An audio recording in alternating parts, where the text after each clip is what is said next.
Although the Gungrave games have received mixed reviews from critics over the years, they have earned a cult following. Starting with Gungrave in 2002, the franchise received a handful of releases and even a Gungrave animated series over the next decade. Now Gungrave is with Gungrave G.O.R.E. back, courtesy of developer IGYMOB. Gungrave G.O.R.E. puts players back in the role of moody anti-hero Grave, a former hitman who was brought back from the dead. Grave is determined to destroy Seed, a mysterious alien drug, and find those responsible for the havoc it's wreaking on the world. This means shooting as many people as possible and causing absolute chaos wherever the player goes, in a story that takes the player to different locations in a dark future version of Southeast Asia. In terms of genre, Gungrave G.O.R.E. is a stylistic third-person action game with a focus on an arcade-style point system, and provoking violence with a flourish. Those who like the tone of the best games in the Devil May Cry series will find a lot to love here, especially considering the bizarre premise and cheesy mix of goth and 2000-second sci-fi visuals. Mission to save the world in the bloodiest way possible. From a purely sensory perspective, Gungrave G.O.R.E. it's a literal explosion. The player unleashes round after round of ammo, exploding fragments of the landscape, with blood splattering and fire around every corner. This is also reflected in the gameplay, which, while simplistic, is quite satisfying, with the player always shooting and always moving with the aim of getting the best score possible at the end of each level, similar to Sonic.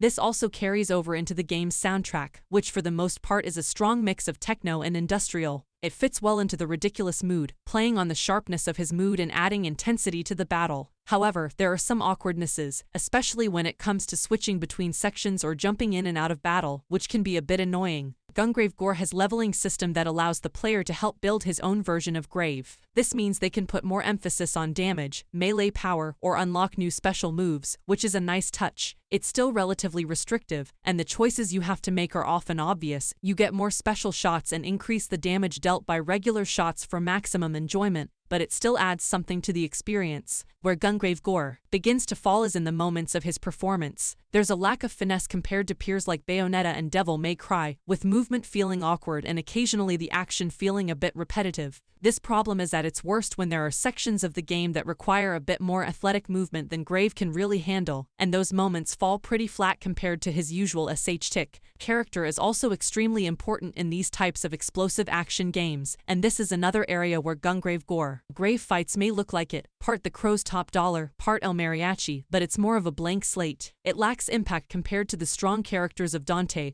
or Bayonetta, and that means the game lacks that driving force throughout. Thus, Gungrave G.O.R.E. is a solid third-person shooter with lots of action in its varied levels. It doesn't quite have the nuances of its top rivals, with moments of bigness that detract from greatness, but it still manages to be a satisfying adventure for the entire run. Thanks for watching. Don't forget to like and subscribe.